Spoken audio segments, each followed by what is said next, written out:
Okay. I think we're successful at that. I think I did it right. I think that guy was right on the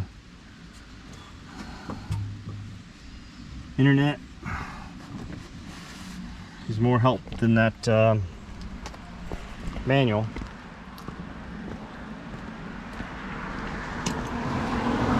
My only question is,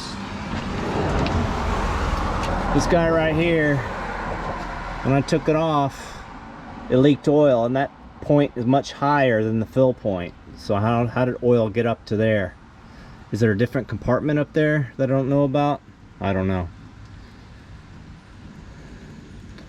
So I'm gonna drive around. Maybe it pumps oil up in through there, and there's a little reservoir up there. I don't know.